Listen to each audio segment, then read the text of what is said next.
ಬೇಕು ಎಂಬುವಂತ ಒಂದು ವಿಷಯವನ್ನು ನಾವು ನೋಡುವಂತರಾಗಿದೆ. ಕೊನೆಯದಾಗಿ ನನ್ನ ಪ್ರಿಯರೇ, ಆತನನ್ನ ಪ್ರೀತಿಸುವಂಥದ್ದು, ಆತನನ್ನ ಪ್ರೀತಿಸುವಂಥದ್ದು. ನಮ್ಮಿಂದ ದೇವರು ಏನು ಅಪೇಕ್ಷೆ ಪಡ್ತಾ ಇದ್ದಾನೆ? ನಿಮ್ಮ ಚಿನ್ನ, ನಿಮ್ಮ ಬೆಳ್ಳಿ, ನಿಮ್ಮ ಬಂಗಾರ, ನಿಮ್ಮ ಆಸ್ತಿ, ಅಂತಸ್ತು ಆತನು ಇಷ್ಟಪಡುವಂತ ದೇವರಲ್ಲ.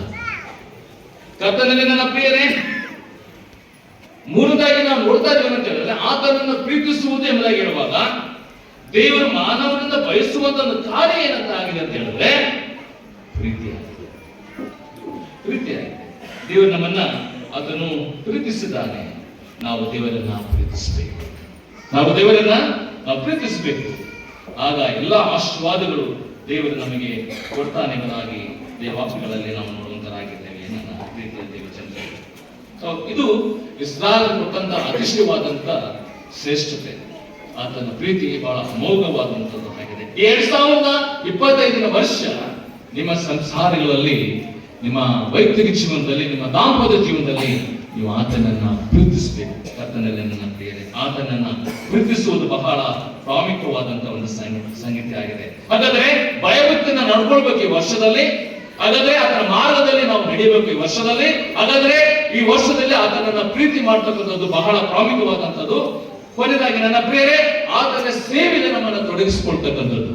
ಯಾವ ರೀತಿಯಲ್ಲಿ ತೊಡಗಿಸಿಕೊಳ್ತಕ್ಕಂಥದ್ದು ನೋಡಿ, ಈ ವರ್ಷದಲ್ಲಿ ಭಜನೆ ಒಂದು ಸೇವೆ ಆಗಿರ್ಬೋದು, ಡೆಕೋರೇಷನ್ ಒಂದು ಸೇವೆ ಆಗಿರ್ಬೋದು, ಸೋಷಿಯಲ್ ಕಮಿಟಿ ಒಂದು ಸೇವೆ ಆಗಿರ್ಬೋದು, ವಿಧವಾದಂತಹ ರೀತಿಯಲ್ಲಿ ಸೇವೆ ಮಾಡಿದ್ದಾರೆ.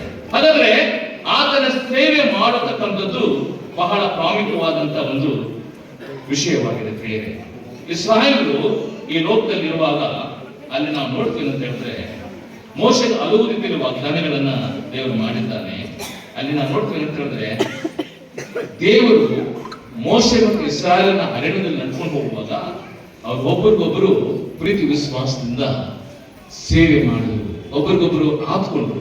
ಕಷ್ಟದಲ್ಲಿ, ದುಃಖದಲ್ಲಿ, ನೋದಲ್ಲಿ ಇರ್ತಕ್ಕಂಥ ಮಕ್ಕಳಿಗೆ ಅವರು ಒಬ್ಬರಿಗೊಬ್ಬರು ಆಶ್ರಯಾಗಿ ಒಬ್ಬೊಬ್ಬರಿಗೆ ಸಹಾಯ ಮಾಡಿದ್ರು ಎಂಬುದಾಗಿ ನಾವು ನೋಡ್ತೇವೆ. ನನ್ನ ಪ್ರಿಯರೇ, ಸೇವೆ ಮಾಡುವುದು ಎಂಬುದಾಗಿ ನೋಡ್ತೇವೆ. ಹಾಗಾದ್ರೆ ನಾವು ಫಲದಾಯಕವಾಗಿರ್ತಕ್ಕಂಥ ಆಶೀರ್ವಾದ ಈ ವರ್ಷದಲ್ಲಿ ನೋಡ್ಬೇಕಾಗಿದ್ರೆ ನಾವು ದೇವರ ಸೇವೆ ಮಾಡಬೇಕು, ಕೊಡಬೇಕು. ದೇವರ ಸೇವೆಗೆ ನಮ್ಮ ಪ್ರಾಣ, ನಮ್ಮ ಆತ್ಮ ಇರುವವರೆಗೆ ದೇವರ ಸೇವೆಗೆ ನಮ್ಮ ಕೈಗಳನ್ನ ಚಾಚಬೇಕಾಗಿದೆ ದೇವರಾದವರೇ. ಹಾಗಾದ್ರೆ ದೇವರು ನಮ್ಮಿಂದ ಕಾರ್ಯವನ್ನ ಅದನ್ನು ಬಯಸುವಂತ ದೇವರಾಗಿದೆ. ನಮ್ಮಿಂದ ಆತನು ಸೇವೆ ಬಯಸುವಂತ ಕರ್ತನಾಗಿದ್ದಾನೆ. ಹಾಗಾದ್ರೆ ಈ ಒಂದು 2025ನೇ ಒಂದು ವರ್ಷದಲ್ಲಿ ನಮ್ಮೆಲ್ಲರಿಗೆ ಆತ ವಿಶೇಷವಾದ ವಾಗ್ದಾನ ಮಾಡ್ತದೆ ಏನು ಅಂತ ಹೇಳಿದ್ರೆ, ಭಯಭಕ್ತಿಯಿಂದ ಜೀವಿಸಬೇಕು, ಆತನ ಮಾರ್ಗದಲ್ಲಿ ನೀವು ಹೋಗ್ಬೇಕು, ಆತನನ್ನು ಗುರುತಿಸಬೇಕು, ಆತನ ಸೇವೆ ಮಾಡಬೇಕೆಂಬುದಾಗಿ. ಹೀಗೆ ಮಾಡಿದ್ರೆ ಈ ವರ್ಷದಲ್ಲಿ ನಿಮಗೆ ಎಲ್ಲ ವಿಧದಲ್ಲಿ ಸೌಖ್ಯ, ಆರೋಗ್ಯ, ಬಲ ಅವಶ್ಯಪಟ್ಟು ನಿಮ್ಮ ಸಂಸಾರಗಳಲ್ಲಿ ಆತನ ಒಳ್ಳೆಯದನ್ನು ಮಾಡುವ ಕರ್ತನಾಗಿದ್ದಾನೆ. ಈಗ ಮಾಡುವಂತ ದೇವರನ್ನು ಆಶೀರ್ವಾದ ಮಾಡಿ ಪ್ರಾರ್ಥನೆ ಮಾಡೋಣ. ನಮ್ಮನ್ನು ಬಹಳವಾಗಿ ಪ್ರೀತಿ ಮಾಡುವಂತ ನಮ್ಮ ಪರಲೋಕದ ತಂದೆಯಾದ ದೇವರೇ, ನಿಮ್ಮ ಸ್ತೋತ್ರ ಸ್ವಾಮಿ.